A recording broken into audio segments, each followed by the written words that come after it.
que a gente trata a compulsão alimentar por meio da nutrição? Quais são as ferramentas que a gente pode usar? Claro, muitas vezes precisa de tratamento medicamentoso, que o psiquiatra prescreve, e também de psicoterapia. Mas se não houver o complemento, a ajuda da nutrição, mesmo que essa compulsão alimentar seja grave e a nutrição não entre, o indivíduo muitas vezes vai continuar perpetuando esse comportamento de compulsão por um longo período. O que a gente, como nutricionista que trabalha nessa área, vai olhar para esse paciente que está comendo, com esse comer transtornado, esse comer compulsivo, principalmente no final do dia? Nós vamos fazer o nutricionista, eu vou falar de mim, porque cada conduta é uma conduta muito individualizada. E a gente cerca o paciente de acordo com os estudos que a gente desenvolve junto com a psicologia nutricional.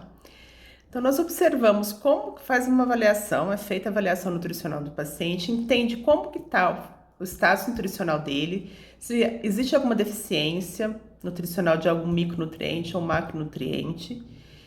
A gente observa quanto que esses nutrientes que estão em baixa ou estão em alta atrapalham o metabolismo do paciente.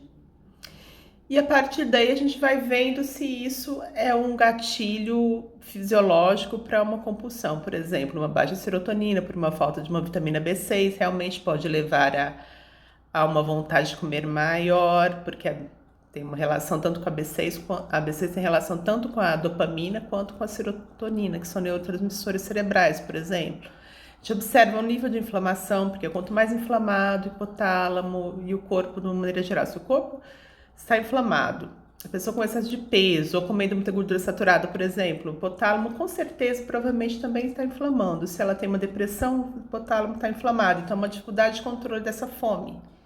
Então essa é a parte clínica. A parte de trabalho, a gente detectou que a pessoa, por exemplo, é muito individual, ela não está com esse excesso de peso, não tem tanta inflamação, não tem essa depressão. A gente pode estar trabalhando os fatores de hipoglicemia, por exemplo. Ela fica muito tempo sem se alimentar, a glicemia cai e os hormônios, né, contrarregulatórios da fome aumentam, por exemplo, a grelina e o neuropeptídeo Y cai, e a pessoa tende a buscar o alimento principalmente no final do dia. Geralmente é o açúcar, porque açúcar doce, bolo, carboidratos em grande quantidade, porque ela precisa de suprir essa energia que ficou em falta.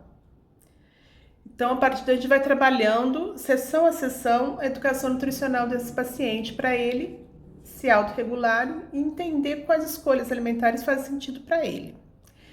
Eu trabalho muito também, é um clássico do meu entendimento, do meu trabalho. Muitos nutricionistas não usam esse conhecimento da cultura alimentar do paciente. Eu tenho que entender como que é o padrão alimentar dele, o que é importante na vida dele, qual valor ele dá para esse alimento, e eu vou encaixando ferramentas para que esse grupo de alimentos entre na rotina do paciente e vai como se fosse uma dança. Ele vai introduzindo esses alimentos que fazem sentido para ele. Então, por exemplo, uma pessoa que é muito prática, tem o hábito de praticidade, ela gosta de ficar num ambiente prático, ela quer algo muito rápido, eu tenho que planejar junto com ela uma alimentação prática, que ela não perca tempo para se alimentar, por exemplo. Aquela pessoa que ela usa, a gente pode usar também a prática da culinária como terapia para a pessoa se acalmar, que a atenção plena também a gente pode focar na prática culinária. Então, cada paciente vai trazendo comportamentos e jeitões que eu preciso analisar para jogar com ele, é nessa dança que eu falei no começo do vídeo, que eu tenho que fazer para que a alimentação dele seja prazerosa e que no final seja saudável também, sem focar em calorias, sem ficar focando em grupos alimentares, pode, não pode, alimento saudável, não saudável. Todos os grupos alimentares são importantes na nossa rotina. Não existe grupos alimentares que a gente tem que cortar se não tiver um problema de saúde envolvido.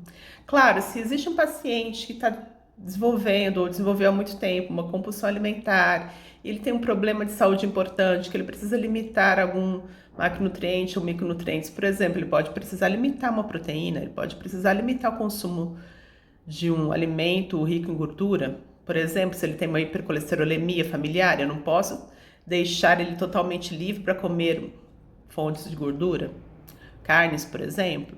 Então, tudo isso é afinado de acordo com o paciente em si, é individual. E eu vou vendo como que é essa cultura alimentar, o que ele gosta de comer, como que é o comportamento dele, como que é o ambiente dele, como que é a rotina, o que dentro dessa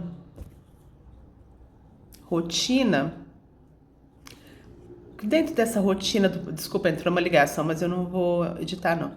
Que dentro dessa rotina alimentar o paciente se sente bem, como que ele come, se ele come no ambiente calmo, tudo isso também é trabalhado para que o paciente entre numa sintonia fina com o corpo, entenda sinais de fome e saciedade que muitas vezes ele perdeu ou não aprendeu a observar.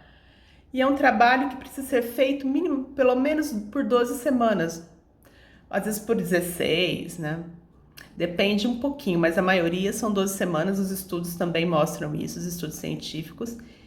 E é muito prazeroso para mim, por exemplo, porque cada paciente é um indivíduo em particular, então não há um trabalho protocolar que eu fico repetindo sessões de um paciente para o outro, então eu tenho que enxergar e ler qual é a comunicação verbal que o paciente me traz, quais são os pensamentos que ele traz com relação ao alimento, quanto isso atrapalha ou ajuda ele com a alimentação, com a compulsão, com a saúde geral. E a gente vai construindo essa dança, levando o paciente a um equilíbrio e as compulsões vão diminuindo ao longo do tempo até muitas vezes se extinguem. Tem paciente que tem compulsão alimentar 5, 6 vezes por semana, todos os dias. No final do tratamento ele pode ter 2 episódios no mês ou 1. E a ideia é ir raliando, diminuindo esses episódios compulsivos até ele realmente... É claro, eu não gosto, muita gente fala, né? Curou, acabou, não vai ter mais. Mas existe um traço de personalidade que já é um traço compulsivo. Então, a pessoa que tem esse traço já compulsivo dentro da personalidade dela, ela tem que sempre ficar observando, porque ela sempre vai desviar, muitas vezes, por um caminho de compulsão. Mas isso é natural, não é algo problemático, não. Muitas pessoas também têm o traço de impulsividade, então cada pessoa tem um nível de compulsão dentro da personalidade dela. Então isso tem que continuar sendo observado e entendido. Então o autoconhecimento também é muito importante na terapia nutricional. E assim a gente vai construindo um caminho bom para alimentação saudável e para remissão da compulsão. Grande beijo, gente.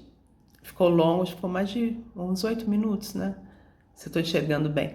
Mas é importante a gente ter esse esclarecimento, porque muitas vezes o paciente ele acha que ele vai chegar na consulta e vai seguir tarefinhas que eu posso mandar ele fazer, escrever o que ele está comendo durante a semana e só ficar corrigindo. Não é bem isso. Eu tenho que olhar mais, olhar esse paciente de perto, mergulhar na realidade dele, para que daí a gente construa eu ia falar construto, né, que é a palavra científica, que a gente construa um mundo saudável e adaptado com relação à comida. Grande beijo, gente. Até mais.